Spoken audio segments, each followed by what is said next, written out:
restoration policies for growing local wealth and resilience. I totally messed up. I didn't have the sound turned on. Okay. And I just tell them we're starting over. Okay.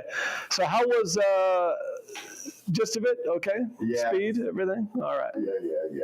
I totally messed that up. Gives me a chance for a do-over. All right. You ready? Yes, I'm ready. Good. This is Giordanengo. Thanks for tuning in. I'm the author of Ecosystems as Models for Restoring Our Economies to a Sustainable State. I had a great pleasure of presenting this information to a group of folks at the library in SISQ County yesterday, and thanks for tuning in for this live recording today. This is a bit of a unique talk compared to the ones I typically share, that is growing resilient and productive economies that work for 99% of Americans. So three things we're going to talk about are three challenges. One is what is the modern wealth gap and its self-destructive nature. And that really, it's just a window into this greater discussion or this idea of these governing components or these rules of a sustainable economy. And I use the word sustainable a little bit differently than you may be familiar with. And if we know what that structure is, what are some of the restoration policies for growing local wealth and productivity and resilience for a place like SISQ County? So where are we? What is the recent wealth concentration estimates in the U.S.? Some of the details out there that you may be familiar with are that 1% of citizens own 1/3 of the wealth. 2% of the wealth resides in the bottom half of income earners. And I'm going to say something that I can say with 100% confidence is that I'm not one to judge until the impacts to America or others become self-destructive. So it's not me to judge how much somebody makes or what they do with it, unless it's having an impact to us as a nation, a detrimental impact, or to a county, etc. So when I was in business school in the early 90s here in California, we were told in the early 90s that the global market economy as we know it would be great for America, it would be great for individuals, everybody would benefit. And so I want to spend a little bit of time of just dispelling, if you will, this global is better myth. And many of you may be looking at this list of issues on the screen and thinking, either nodding your head that that's an issue that's important to you. A lot of these are what we think of as externalities. They're impacts that happen to others based on how we manage our economic activities here. But surprisingly, there's one thing I do want to show on the screen and highlight is that in America, productivity of our economy, that's year-to-year productivity growth, and real wages, that's your wages after accounting for inflation, they've been relatively flat since the 1970s. Since the 1970s is kind of sort of a benchmark for the growth of our current global market philosophy and paradigm, which the United States led. So in terms of benefits, even economically for America, this system of global trade we've built isn't really working for us that well either, perhaps. So we're going to poke a little fun at America, because if we can't poke fun at ourselves, it's hard to kind of get down to the root of things. Many of you know what GDP means. That's gross domestic product, the value of all goods and services in a year, right? And America is absolutely #1 in the world at about $29 trillion last I checked as of the end of year 2024. But many of you are not familiar with this other term, which is GEP. That's because I made that up. That is a gross exaggeration of productivity. So if we really want to know how our economy is doing, we're going to start by looking at two things, and we're going to consider the energy consumed to support our GDP, and we're going to break it down per person. And this is important because we can fake it, so to speak. We can increase our productivity simply by adding more people, which we have since 1970. And we can increase GDP or productivity simply by adding energy. So if we're not accounting for energy and people, we're getting an overinflated measure. And we're going to see at the end of this talk, where does America rank? I have data for this in the second edition of my book that I have data for 72 countries, and we'll see if America still stands on the top or if it's somewhere else on the list. But here's one example. We're in SISQ County, and many, I would say most counties across the U.S. are agriculture-based. And this is one of those industries that has been tailored for global markets and is sort of an icon of this entire story. So I want to start, though, with a misconception by a sustainability advocate out of Harvard who said this, that conventional agriculture, and that is our current global market system, like this monoculture that you see on the screen here from Antelope County, Nebraska, for instance, that is better because it uses low-impact precision techniques that require less land, less energy, and fewer chemicals compared to before the Green Revolution, okay? So we're going to use this to really try to understand what's going on behind the scenes, and a few things to consider. I'm going to rebut that 2 billion people now suffer from moderate to severe food insecurity. This is important to consider because the rationale behind the Green Revolution of the 50s and 60s was that we would have a system that would feed more people. It turns out 2 billion people was the population of the entire Earth prior to the Green Revolution. And now, after the Green Revolution, we have 2 billion people who cannot feed themselves. Now, these studies, like the Parlberg study, they look at just gross calories of food coming out and energy going in to assume that simply adding more energy and using this high-intensity farming will produce more calories, and they use a sort of mass balancing to make these comments. But more importantly, the current global market sort of agricultural system has lower nutrient density for many foods and lower nutrient diversity. So it's not doing, in essence, a good job at maintaining a healthy body. We need nutrient density and nutrient diversity in our diets, and this modern system doesn't do that. Now, surprisingly, many countries that are suffering from food insecurity are, in fact, they are net exporters of food, right? Mass-scale agriculture has one really important purpose, and that is to make food cheap enough that you can ship it long distances. In the process, as we know, I think, and at least intuitively, many of us, that when things are very cheap, it assures that we can waste more. And indeed, 35 to 40% of our food is wasted before it even reaches our plate. If we look at this globally, about 1.9 billion tons of food is wasted a year. And when you look at the average food consumption per person per year, that's actually enough to feed 2 billion people. So it's highly questionable whether this sort of a global market system is in the best interest of human beings, whether or not we're meeting those goals. Worse yet, right, the latest estimate on topsoil loss, that is the fertile, the black soil rich in organics, what we call topsoil, we've lost it in 33 million acres of one of the most important food growing areas of the US and perhaps the world, and that's what we call the Corn Belt in the Midwest. Zero topsoil remaining, which means we have to add more nutrients and water and energy to get it to be productive. So in economics, there's two things that we talk about is that productive capacity. So the productive capacity, the ability of our farmlands to produce is lower. It's going to require more inputs to get it to produce what we need to. And our net productivity, which is after accounting for maintenance, is actually lower now. So, and when I calculate this, the cost of restoring our just those 33 million acres in the Corn Belt would cost about $1.1 trillion. So to put this into perspective, that means that cost was not accounted for in the years that these cornfields contributed to productivity. So again, this is just a lot to say that we're really overestimating the power of our economy, and this has real consequences for people in America or in SISQ County. One more thing I want us to think about, this number here, 1,500 miles, that is the average distance that our food travels to reach your plate or your supermarket, 1,500 miles. And some basic calculations are that it takes 6 gallons of diesel fuel to ship 1 pound of food that distance, versus a localized food chain of perhaps 50 miles, it takes less than half that amount of energy. Why is this important? In the words of Alan Greenspan, this will be the most turbulent century of our time. Yes, America has a lot of fossil fuels. There are many countries around the world that don't, and we do not have control over our fossil fuels.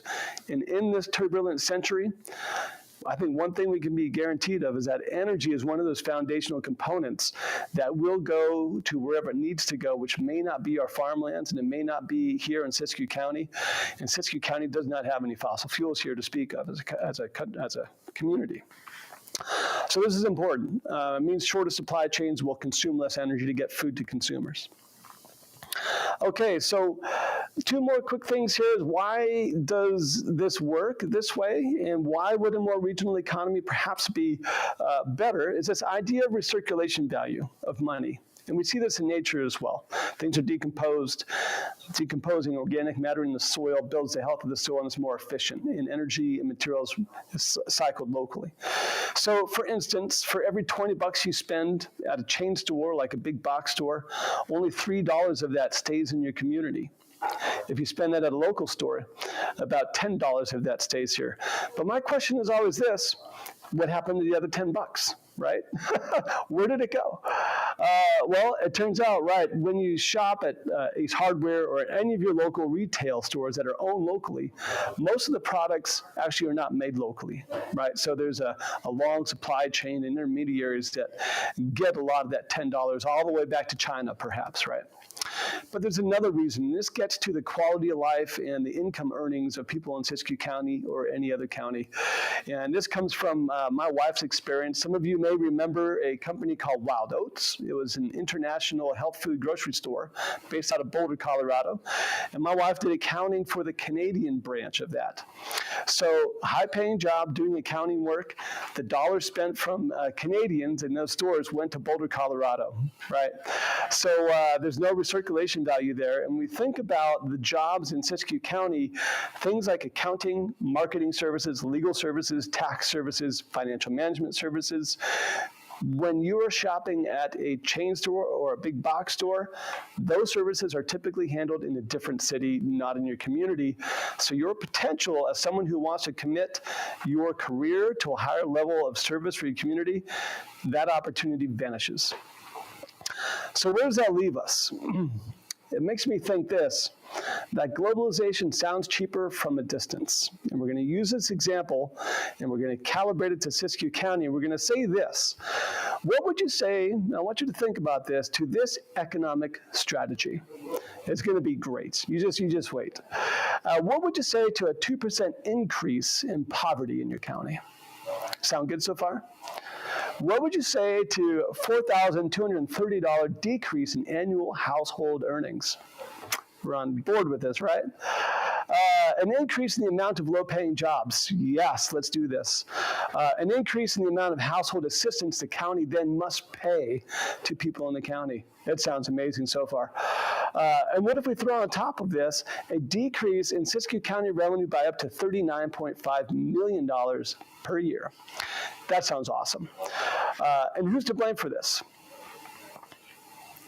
Walmart. This is the latest study, and there are many studies like this. And this sounds odd. This does not sound right, and I would not believe this, except for there are multiple studies on the globe that study this. It's the Walmart effect. And cheap sounds great, but in the long term, it really does not serve us well. And I'm going to summarize it very simply by this, saying that the pursuit of cheap crap guarantees one thing: impoverishment. So there's a lot of reasons, and this is no fault of people who shop at Walmart. This is not targeting you at all. This is us not pressuring our governing bodies to make decisions that are in the best interest of us as a county or as a state, right? So shoppers that go to Walmart, this is not about you. But what would you say about this economic strategy? I would hope with perspective, in this case, simple camera perspective, that we might think differently about how we recirculate the value of our dollars. And make no mistake, purchasing power has to do where you spend your money and where it stays. Well, I think this is being live streamed. There may be some questions, or possibly Jay might have some questions at this point, or we could plow forward. I'm not sure where we're at. A question that I have is credit card fees on local businesses. That's also another impact that small margin adds up. It does. What does your research show in that? You know, I actually have not done any research on credit card fees. I've been spending most of my time on more of the structural issues with our economy, but I know that's a challenge for a lot of small businesses, and a lot of them have to pass that cost on to the consumer. So that is an added cost that, you know, why are we paying that? 5% sometimes, 10% sometimes, I think. Again, not my wheelhouse. But yeah, that is one important issue. I'm not sure what that means here for SISQ County. Don't have a good answer for you, Jay. Thank you. Cash is No. king. Cash is king, always. Yeah, there's no fees on cash. So, all right. So, okay, hopefully that puts things in perspective just a little bit. So what can we do about it? Now, I want you to think about yourselves as human beings. We know a lot. You go to the doctor, we know a lot about the interactions of the components of our body, how the heart interacts with the lungs and the nervous system, so that if you breathe, or if you try to hold your breath, you can only do it so long before your brain triggers you to breathe again, because we know our cells need oxygen. We can't live without it, and we've got to expel CO2 or we will die, right? You can only hold your breath so long. But if you scale this up to an entire ecosystem or an entire economy, this one word is self-regulating. We're self-regulating entities. And so a lot of my work has to do with, well, what are those components that we must understand in their interaction in our economies? What have we learned from, you can call it our sister system, at that same level of high complexity, these ecosystems that also must manage resources really efficiently? And do we see patterns between economies and ecosystems where at the human level we can study rats and pigs and chimps and study interactions to drugs or whatever in those similar systems and apply that knowledge to the understanding of our own bodies. We can do similarly between ecosystems and economies. So to summarize though, a lot of this, the details are in the book, or here's a paper article to you if you're interested in how I arrived at this. And this is just a hypothesis that is, I have not seen this anywhere else in the world, so I don't know why, but it's a really fundamental question we must ask. There's 3 components so far that seem to be relevant to economies and ecosystems, and those are diversity, energy, and trade. And we're going to touch on all 3 of these quickly. But before we do that, I want us to think about what we typically spend our time on, and especially those sort of externalities and those issues, those chronic symptoms we talked about earlier. Those things can be really couched into 3 what we call contexts: our social context, our environmental context, which is very unique here in Siskiyou County, in our industrial context, which has to do with the history of our industry. Here it's mining and it's logging and it's water and a lot of great things.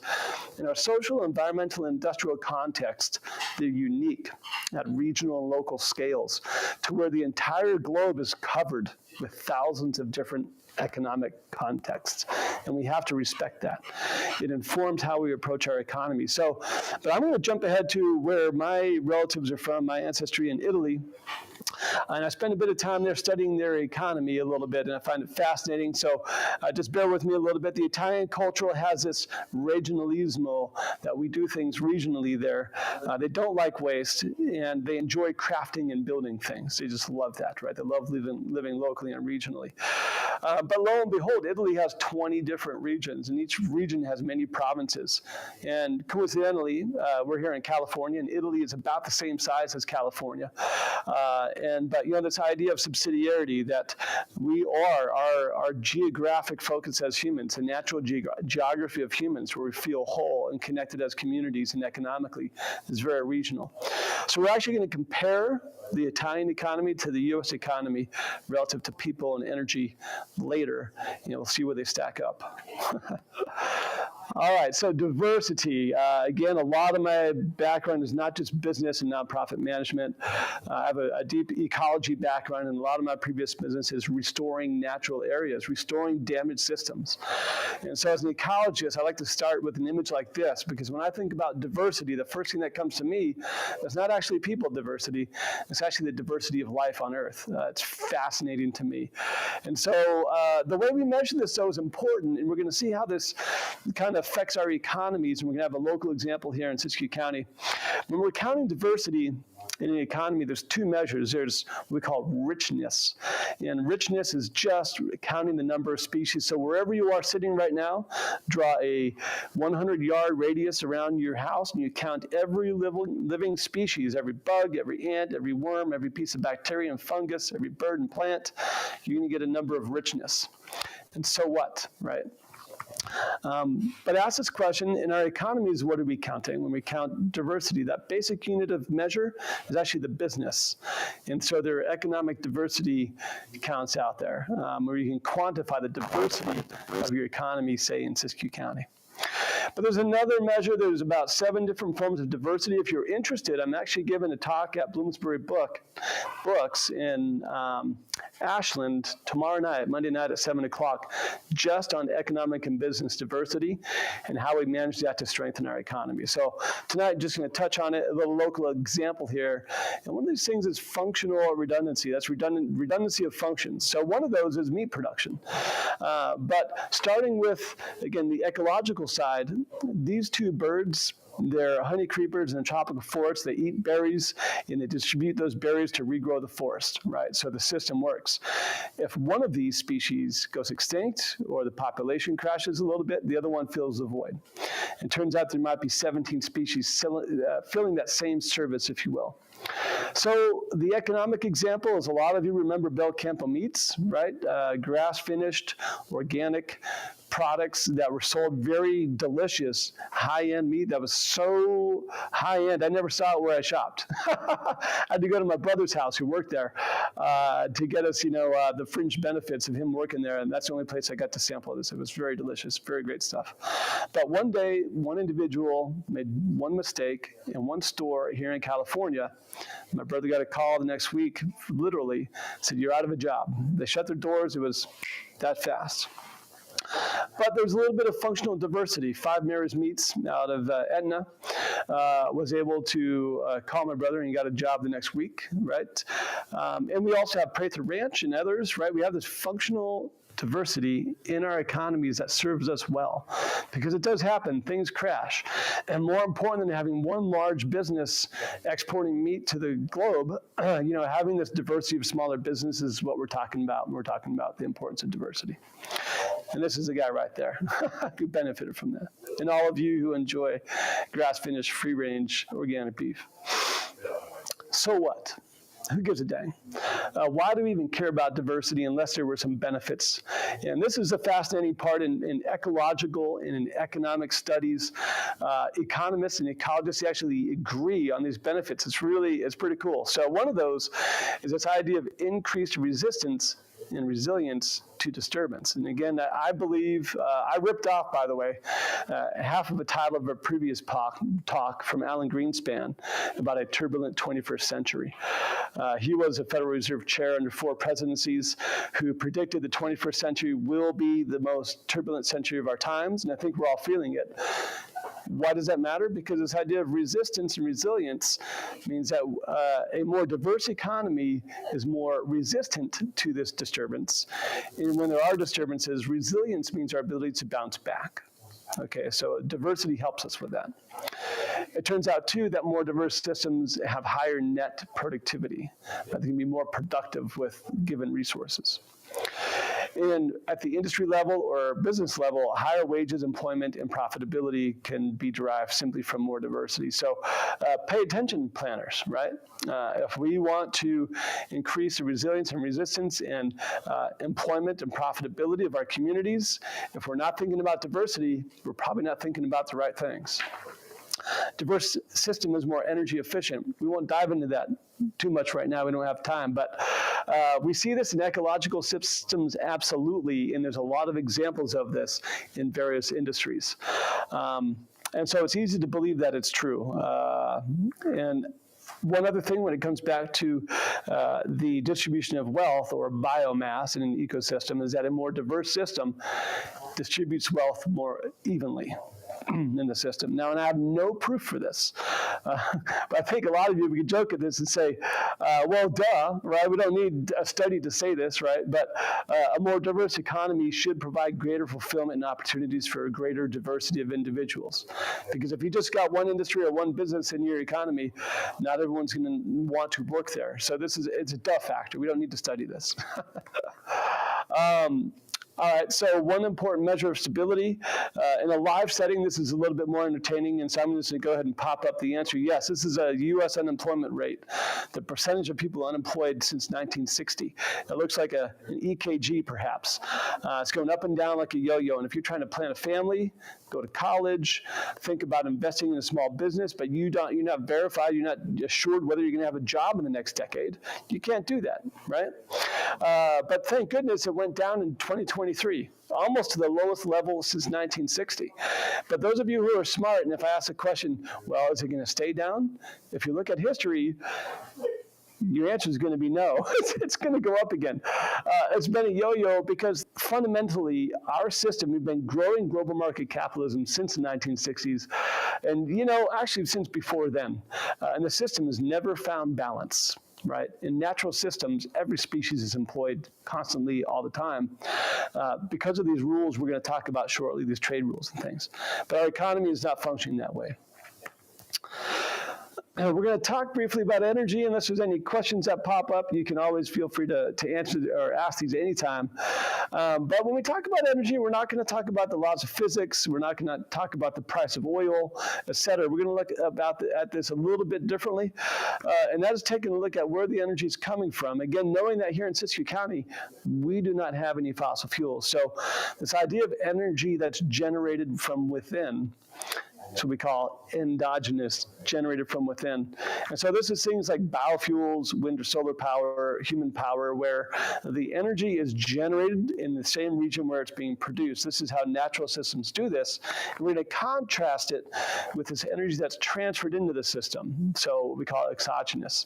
So fossil fuels is a good example where our fossil fuels were generated by natural systems millions and millions of years ago. We pump it out of the ground and we transfer it into other economies.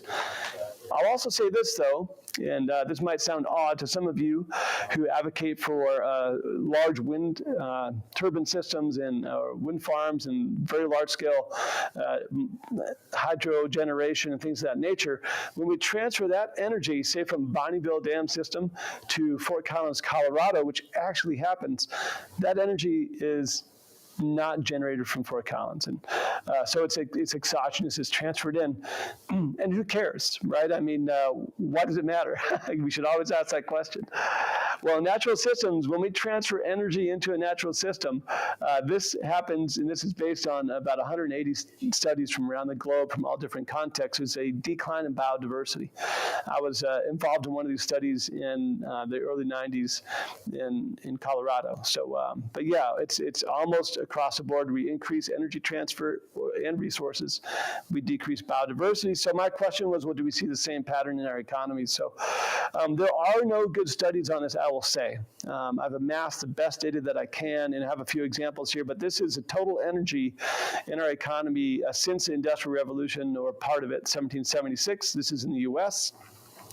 We're seeing almost exponential increase in energy up until about 2019. And so we're going to take a look again at that monoculture farm that we talked about early on. That's in Antelope County, Nebraska. It's in the west edge of the Corn Belt. And Oakdale was a very thriving, diverse economy through the 1800s. And diversity built, economic diversity and agricultural diversity was extraordinary, and it built such great wealth that they had schools they were proud of and churches that they worshipped at, which don't exist today. But this grain mill, which provided value added, went extinct basically in the 1930s, and the nearby mill was a little bit bigger in Neely, and that worked for a little while, provided some economic diversity for the county until the 1950s. And I was on, I guess you can call it an economic pilgrimage during COVID. I went to Salina, Kansas, to go to the Land Institute there, and I came across this very large grain mill that seems like it could have handled grain from the entire region for a while, and many of you have seen these across the U.S., of course. until I showed up. This went out of business in 2019, and I'm pretty sure it was just a coincidence. It had nothing to do with it. But as there's this trend at the very least of adding energy, transferring energy into our economies, and seeing increases in homogenization and scale production that engages us with competition in all these different contexts across the world, that leads to this disruption in this, you can call it economic extinction. And when we look at it across the U.S., indeed, since 1900 alone, we've had this great economic extinction event of losing 300,000 bakeries, a total of 700,000 manufacturing companies extinct. This is hard to get back, okay? Now this data, the manufacturers, just so you know, is based on the number of people as well. We have to account for that. But this one, being an agricultural county, and most counties in the U.S. are agricultural, we've lost 5 million farms since 1900, 5 million. Great homogenization, loss in diversity, which means a loss of ingenuity in things that we need to prosper in the future. This is economic extinction, and this is how we look at diversity in our economies. So if you got any questions about that, definitely please pose them to Jay here, and we can talk about them later. Put them in the comment. Put them in the comment columns. Yeah, thanks, Jay.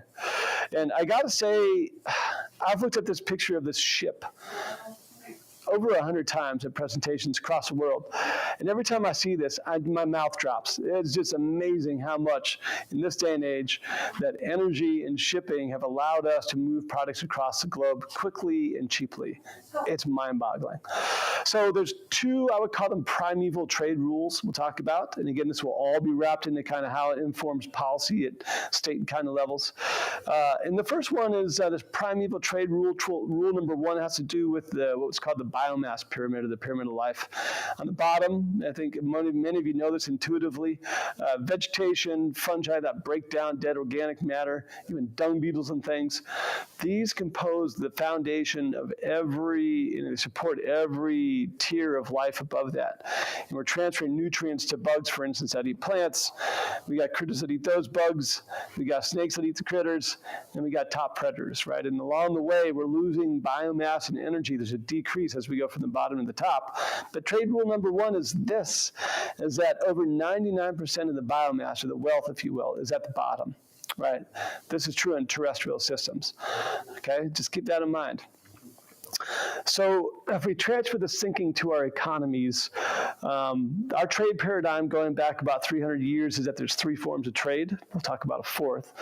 But traditionally, it's been the domestic economy, the blue area here, foreign trade, which is between countries, and this carry trade that we're not going to talk about. It's the international, I call it financial shenanigans that lubricates a lot of other things.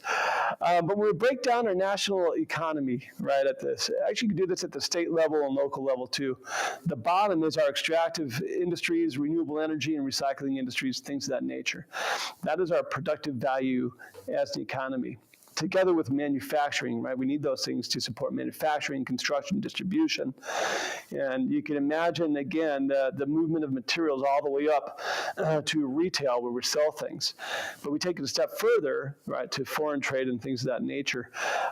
And what this would say is that you'd see a decrease in resources and wealth in accumulation as you go up the pyramid. But this isn't just, ecological thinking applied to our economies. The founding father, or the godfather of economics, Adam Smith, had this to say about it at the founding of our country in 1776, that the carrying and foreign trades, they are a reflection, but not a cause, of the wealth of nations.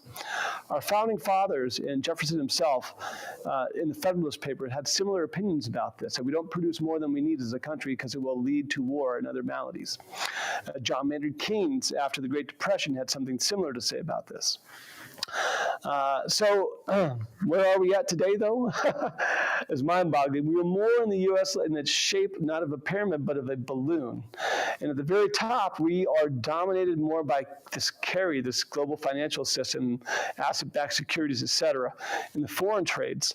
And when we look at the distribution of GDP in our nation, 82% of our wealth is in services, retail, wholesale, government, IT, et cetera. 82%. Only 10% is in manufacturing, right? The productive value, that much we must have that productive value to support those services above it. Agriculture is less than 1%. Energy is actually down there as well. All kept afloat by this flame, if you will, this exogenous energy that we may not be able to maintain this balloon without. It's a thin, weak, tenuous position for any nation to find themselves in. And this balloon economy is existing in Germany, Sri Lanka, Italy, and other countries around the world who in a turbulent century, they will be scrambling to keep this balloon afloat, which puts energy in a very tenuous position. So just like we can only hold our breath so long before these natural feedback loops force us to inhale, we can only maintain this fake position as an economy, this balloon economy, for so long before natural feedback loops start to tell us we got to do things differently. In a turbulent century, in times of disturbance, one thing is guaranteed is that the models of the past are not the ones that will survive in the future. This is evolution 101. We got to change how we do things. So what? With this balloon economy, it's basically relieving the pressure on jobs. What do I mean by that? Manufacturing industries, this is based on like Bureau of Labor statistics and things. Manufacturing industries create about 7.5 jobs, indirect jobs, for every direct job. But when you look at the retail and service industries, they only create about 1.6 jobs for every direct job. So jobs and wages work very similarly to supply and demand in general. When you have fewer jobs and more people, it's a downward pressure on your actual wages, right? So it's no wonder that we've had flat real wages for the past 60 years. It makes sense once we know these details. So rule number 2, that was a lot for rule number 1, but I think that was important. Rule number 2 is we're looking at a map here in Northern California, and we got redwoods on the coast, and we got the Klamath Mountains just to the east of that. Rule number 2 says that the farther we get away from a point of production, the less likely we are to find evidence of that production as we're walking from, say, Klamath Mountains into Oregon somewhere. And you get, even in Oregon, you can have a hard time finding any evidence of production here. And that's because those of you who already were paying attention just 5 minutes ago say, well, duh, yeah, we know why that is because 99% of the wealth of the biomass is at the bottom in those plants, fungi, bacteria, and things that don't move very far. It's generated and circulated there. Rule number 2. So where are we at in the U.S.? Based on the data out there, about 60% of the quantity of products that we consume are imported to the United States. And then California, if we want to know how much is imported to California, well, California doesn't have only that 60%, but on average, right, they're also importing products from Colorado where I live. They're importing products from Oregon to the north, et cetera. So the percentage goes up. Right, they're importing more than 60%. If you look at SISQ County, that little blue dot in northern central California, the percentage goes up again. And with audiences across the U.S., when I say, well, what does this look like in your city or in Wairika? The percentage goes up again, and I asked this again yesterday, and people go, yep, that's about right, that about 99% of what we consume in the cities is imported to our cities. This is absolutely upside down and backwards from how these primeval trade rules have worked. And make no mistake, we evolved from nature, and our economies are absolutely patterned after nature. We can only hold our breath so long with, I would call this, false prosperity in a country skirting these natural trade rules. So any comments or questions like that, if you got them, shoot them in the comments, or we can just keep plowing forward as well. And those of you, some of you are probably going, I wonder who that picture is on the question slide there. So if you think you know who that is, you can also put that into the comments box. I'm not going to tell you. So what? Who gives a dang, right? There's a wealth gap. I don't care unless it's self-destructive. I don't care how much you make. It doesn't matter. We shouldn't care unless it's destroying our country. Do we know what these governing components of our economies are? So what if we don't know how to manage them, right? It doesn't matter.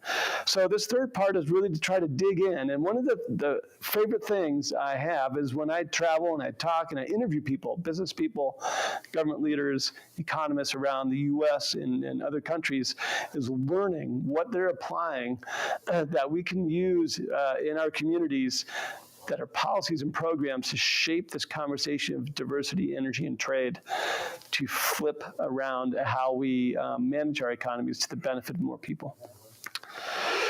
So to do that, I want to talk about restoration a little bit.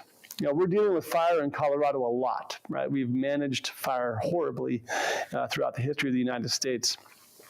We've lost such great diversity in our timber industry from the global trade paradigm in this country that we do not have the industry at the degree we need it to actually thin our forests in an economical manner. We can't do it. We have the same problem. And they have the same problem here in SISQ County. I know that. So, but we're going to get there. I've done a bit of forest management work through a previous company of mine, and also some firefighting work. And I know that these people, one thing, they're standing way too close. Their faces should be melting, or it's some trick of camera, I don't know. But one of them's pointing up at the flames and saying, "You all just wait. You know, when this goes out, something amazing is going to happen." And we call that in ecology succession. This is different than business succession. It's basically the self-repair of the system over time. And one of the things I've learned is by watching how ecosystems repair themselves teaches us a lot about the structure of the system. And so in these early stages, we see that there's not a lot of biomass, not a lot of wealth, right? As you would imagine, you know, of course, duh, you don't need to tell me that. But yeah, there's a natural recolonization of plants over time. But if we don't, and we call these successional stages, if we don't have any more disturbance, over time, the forest will regrow and it'll get very dense. And this is our challenge in Colorado. It's so dense. And we got this late successional stage because there's been no disturbance. But so what? So we're going to look at two things. One is we're going to look at a curve on here. So it's a little conceptual. That is, what's happening with the diversity of the system and the productivity of the system as the system's repairing itself. Is it lowest right after the fire and highest in the late successional forest after it's regrown and very dense? Or does it look like something else? And it's actually, this is studies from all around, again, mostly the US, but some other places, that peak diversity coincides with peak productivity somewhere in the middle. And in the middle, there's a lot of regular disturbances happening all the time. And again, so what? There's another curve to look at, and that's what's happening to the accumulation of biomass or the accumulation of wealth. A lot of ecologists and economists are actually using the word capital and biomass almost the same way across systems. It's kind of the same thing. And that curve is different. If we don't have any disturbance, this red line is saying over time, yes, we're seeing an accumulation of wealth or capital or biomass slowly, but you see where the red line and the green line crosses.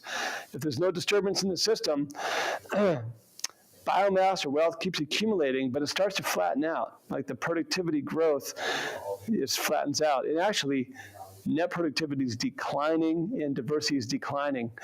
And so this is, it's a so what thing, but I'm going to pop in, I'm going to fill in this gap here.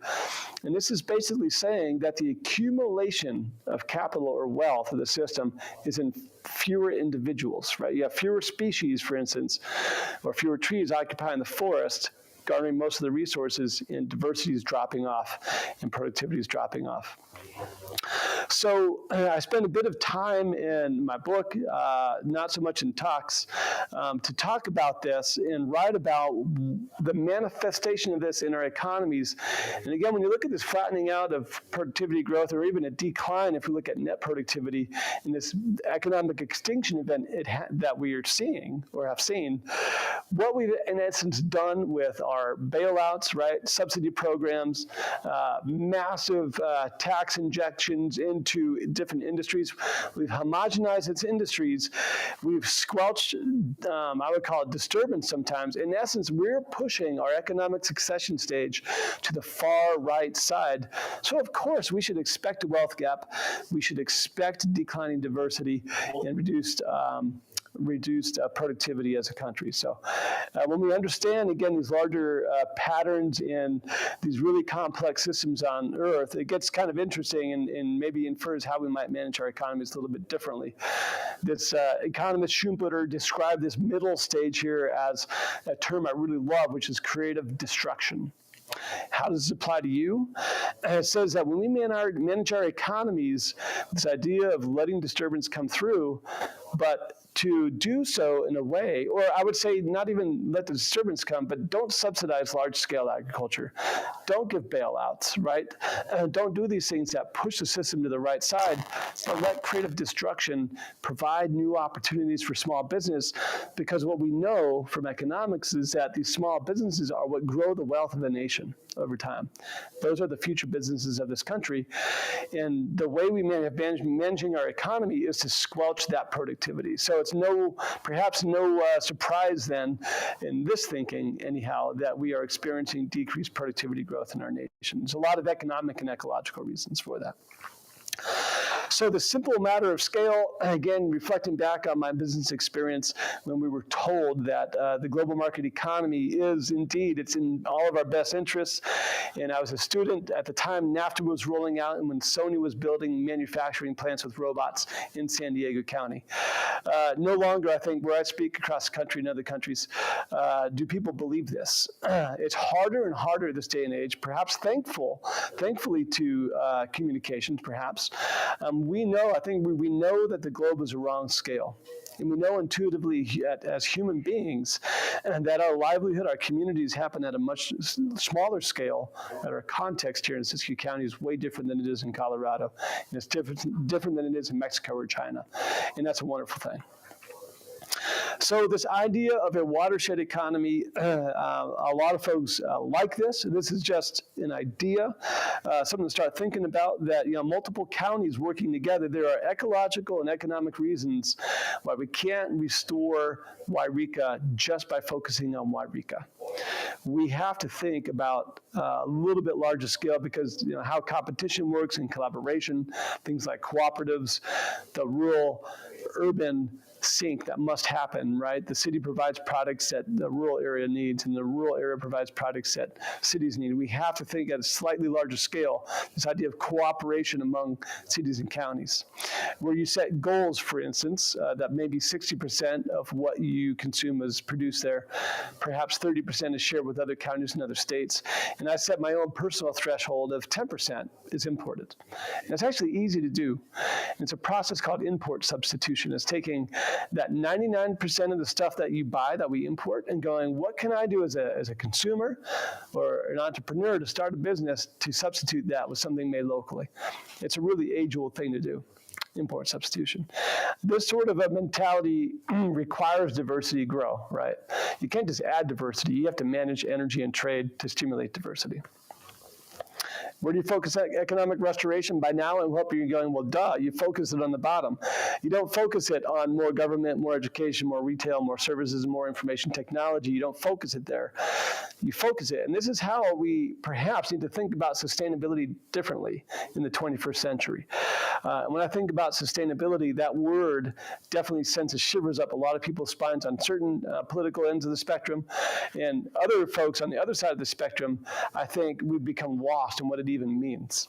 So when I speak about sustainability, it means using economics as a driver for restoring our economies in a way that's in balance with our natural resources, and which is in balance with our energy resources.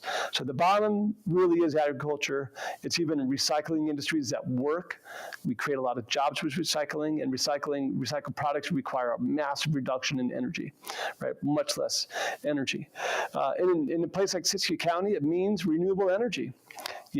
So if you are someone who doesn't like renewable energy, think about this for a second. Think about your autonomy as a community and your ability to produce and support your community in this very turbulent century. And you might instead say, hey, we're going to use renewable energy. I don't care about climate change. I don't care about whatever. It doesn't matter. This is a way of you sustaining your economy. Okay, it can create jobs, and you have control over that energy. Whereas in a turbulent century, we have zero control. America has a lot of fossil fuels, but we have no control over where those go. Right. Just keep that in mind. And then manufacturing is a non-starter. We have to do that. And this requires an increase in economic diversity. A couple of quick examples here before we got to get going. This idea that a diverse economy is more efficient. This is a picture from Restoration Forest Products from northern Arizona near Flagstaff, where they've had a similar situation as we've had in Colorado, where the forests are way too dense, wildfire risk is off the charts, and watershed health after a big catastrophic fire is, you don't even want to think about it, it's horrible. So massive thinning operation, not clear cutting, but thinning. And they got about 6 or 7 different products, including biomass to energy there, where 50 miles away is a biomass to energy plant for their region. They produce wood chips, for instance, as well for different operations, and about 4 or 5 different types of timber products, even from small diameter timber. But they produce something else. When they're thinning these forests to natural, I would call them more natural conditions, depending on the forest, more diverse, the understory, the grasses and the wildflowers, they increase in their productivity, which supports grazing animals, honeybees, pollinators, things of that nature, to where there's a few examples in Colorado where there's ranching and timber operations working together to add more food to the watershed while they're producing timber and reducing energy wildfire risk and creating energy. So this is just one example where a more diverse economy, if we don't have this diversity, which is timber and milling, right, that's diversity. If we're lacking that, we cannot create solutions like this. On the manufacturing side, thanks for your patience. These are really old strategies, but we don't employ them. One of these is agile manufacturing. And what that is taking a shop, and wood shops are like the quintessential version of this, where you can organize your wood shop in a way where instead of cranking out one product for the globe, just by retooling your wood shop, a lot of you know this, you can crank out dozens of different types of products for a region, right? And there's a few examples here in SISQ County. But technology has gotten us to a point where at a higher tech level, beyond the wood shop, agile manufacturing technology allows, like this picture here is Sage Automation. They're producing, AEM, manufactured quality goods for automobiles and other things, and they can crank out hundreds of products for regional consumers just by thinking about how they design their manufacturing plants differently. Cooperatives are a big one as well. Yeah, small farm cooperatives to increase their cost efficiency for local markets is a huge opportunity, and things like ecological clustering. There's a lot of things in the manufacturing space, including something as simple as a commissary kitchen. In our global context where we currently are, we're trading goods, food goods, for instance, across the globe, we have to find creative ways that allow somebody who wants to produce a food product for their community or the region more cheaply. And something like this takes the financial burden off of one individual, one chef making salsa or whatever. And someone builds out a commercial kitchen that reduces the cost of entry for a new entrepreneur. And you can apply this to manufacturing as well. These are little tricks, and again, there's a lot of interesting things in the natural world that say, yes, this is a solution. But economically, it makes dollars and cents, and a lot of strategies. So again, when we think about how to restore our economies and what sort of policies and programs we might put into place, sustainability, that word, if you can bear with me, takes on a different definition. We can use it to our advantage, using economics as a driver for sustaining our economies into the future. So a few policies. One of them has to do with this multi-agency cooperation, this idea of special districts. And this is, our Constitution allows this. It's a mechanism where several counties and cities can opt in to creating, say, an economic district where I don't like to use the word taxes a lot, but we are in a position of transition from a very unstable and sustainable system into something more stable and sustainable. And if we can use these clever techniques to, say, provide a small tax to invest that in commissary kitchens, cooperatives, agile manufacturing plants like that thinning project for timber and biomass energy, those sorts of things in your region, and this is important, we should be taking every advantage of that. I like to think of them as keep it local codes. Vermont has an Act 250 that works so that they actually do not have any big box stores. I did a trek through Vermont and New Hampshire, and you could see the difference. No big box stores in Vermont. They have criteria that prevent that. Procurement policies are another really easy tool for counties and cities. Say, nope, if you're going to have a contract with a county and city, you must be using regional or local products. Tax system shifts. Vermont has a higher tax on large corporations, right, to help small companies. And I'll say this too. Right now, we have this really amazing shift in our country of tariffs, and tariffs have been around for a long time.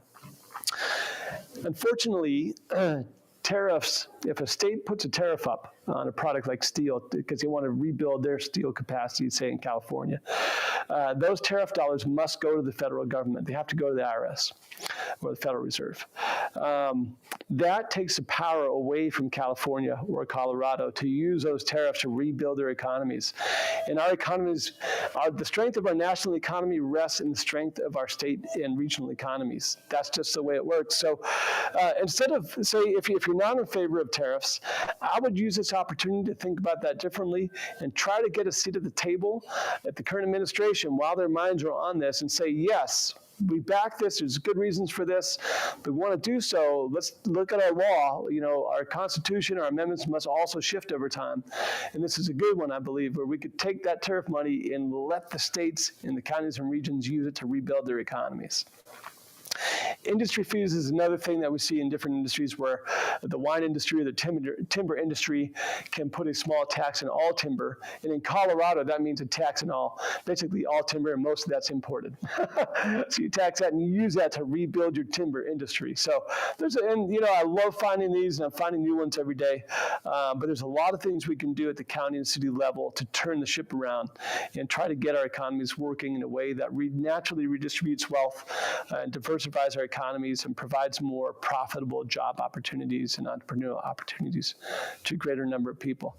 If Vermont was a country, they are number 2 in the world when it comes to per capita GDP relative to energy consumption. And they're pushing very quickly towards a completely renewable energy economy. They're smart that way. Yeah? Without box stores. Without box stores. Yeah. They're doing it. I'm not saying they're perfect, but notice this is the top 10. If you're seeing this, the U.S. is at least not in the top 10 list. Where are we? We'll look at Italy first. So one of my first jobs out of college was recycling. Italians don't waste anything. I grew up recycling. It made sense, and it all made dollars and cents. They've got the highest recycling rate in the world, and they make stuff out of that. They are aggressively pursuing renewable energy, lots of diversity of renewable energy, because energy is expensive. It's an economic need for them. It's their self-reliance, and it's their autonomy as a nation to be able to power themselves in their economy, regardless of what's happening in this turbulent century.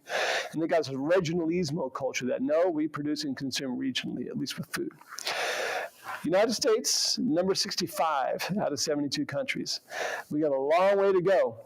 But don't worry, because India and China are lower than us. Because they got a lot of people and they're big energy consumers. At least we're outdoing them. But Italy, number 40. So we chide Italy a lot, right? We look at just productivity, gross productivity, and we're missing a lot of important details.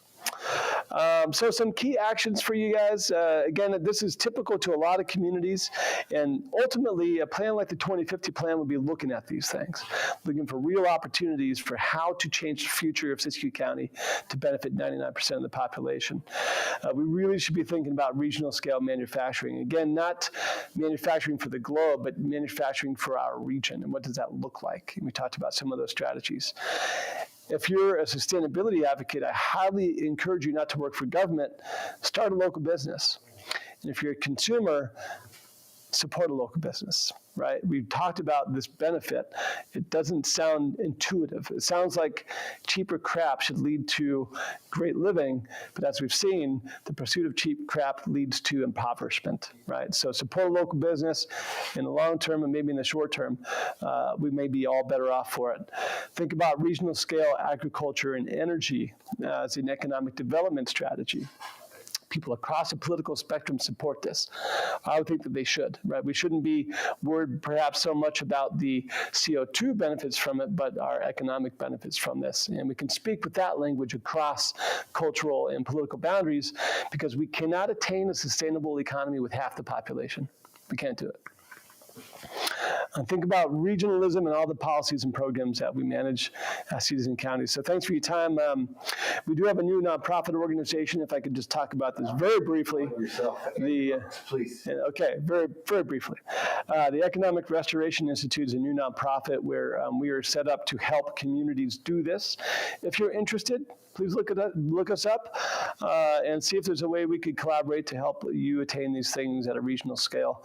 If you're interested in the book, here's a code. Anybody who has attended a talk, the publisher, I thank them, the Anthem Press, given 20% off the second edition of this book coming out in April with the EMR 20 code. It's a lot of fun. My goal with this was to provide a common language, to arm us with dialogue and evidence, to help us have these conversations across the political spectrum, to gain a common understanding of how to move forward in this very turbulent century, because we don't have an option. So thanks so much for your time. I appreciate it. And if there's any other questions, maybe we can handle this now. Thanks, Jay. Thank you. I did have a quick question on co-oping smaller farms together to get a bigger voice. Is that, you ever run across anything like that? Absolutely. That happens in unions, for instance, in the auto industry or the education industry. When you have multiple individuals binding together with the same purpose, you have a bigger voice. And typically that happens with very large industries, right, with lobbying and things. So when you have a cooperative, say, a good example is the crop co-op, the Organic Valley from Wisconsin. They've been a huge voice for dairy farmers for a long time and hugely successful. But co-ops take a lot of different forms. There's a lot of great cooperative models out there, but it's not just about the voice. It's also about quality standards. It's about strengthening your marketing. It's about reducing your cost as a producer to allow you to be more successful, sharing technology, sharing ideas. There's a lot of different ways to co-op things. And having a bigger voice, absolutely. The power of 100 small farmers usually outweighs the one voice of one larger farmer. Yeah, bigger seat at the table. And segue really quick into what they're doing with our minimum wages in fast food restaurants, what we're seeing in the labor force. Here in the county or federally? Yeah, California in particular with this $20 minimum wage. Yeah, if you don't mind, I'm going to use an example from agriculture in Colorado. Yeah. And we'll tie this back in. I had the great opportunity to interview a fourth-generation farmer in Pueblo, Colorado. We talked about, again, this context, and this is a challenge. It's a challenge not just in agriculture, but in retail. I said, well, what's your biggest challenge? And he says, well, we have to pay our laborers $19.50 per hour, but we're competing with a totally different context just south of the border. And I love Mexico. This is no fault of Mexico, but the labor there is cheaper. It's $19 per day. The only thing that saves DeSanti Farms, and only barely, is the cost of shipping to get products from Mexico to Colorado, and the fact that Coloradans tend to support local products on the shelf. Otherwise, they're out of business. So the state of Colorado passed an act a couple of years ago that required farmers to pay overtime. This will play into what you're discussing here. And it sounds like it's the right solution up front, right, to pay overtime, pay for farm labor. What it ended up doing is DeSanti Farms is already struggling because of this imported product from a totally different context in Mexico, and it's cheaper. They're already struggling. They ended up that their laborers got paid less. They could not afford to hire them for as many hours, so the individuals got paid less in total. In our current global market system, again, of trying to balance trade across different national borders, these totally different contexts, trying to increase minimum wage with a hammer by saying, well, we're going to pay everybody $20 an hour, Usually what ends up happening is you're forcing producers to either get rid of labor, right, use more mechanization, or shift production to outsource it to cheaper labor markets. In the long term, it hurts the population. So again, it's a balance that has never happened because trade is a foundational component of our economies. And if we're not managing our trade borders and we're not trading at the right scale, I'm all for free trade, trust me, and I'm all for capitalism, but I'm for it at the right scale, which is usually smaller than the state. That's where we find balances between what we produce, what we consume, and what the wages that we pay. Right, it's not by trying to force feed, and I appreciate it. And I worked in the retail industry for 7 years myself, and I appreciate the struggles there. But when 82% of our GDP is in services and retail and tech and IT, we are so out of balance. And with our trade policies, we cannot solve this by focusing on something like minimum wage. Message about a question that's really interesting. SISQ County, we're on the border of Oregon.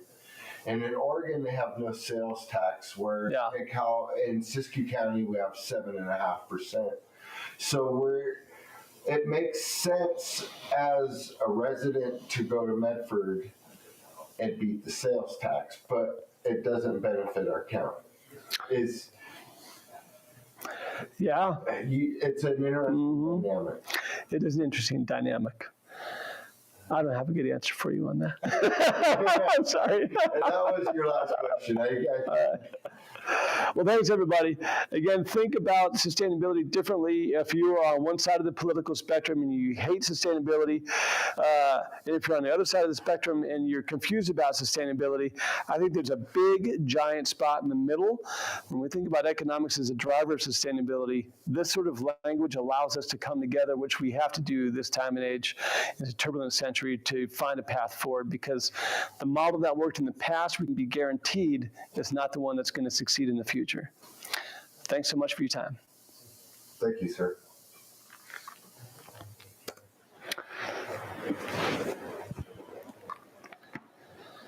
Okay, how do we do on time? Give me 2 seconds. Yeah. I had to get this slid over. It's over.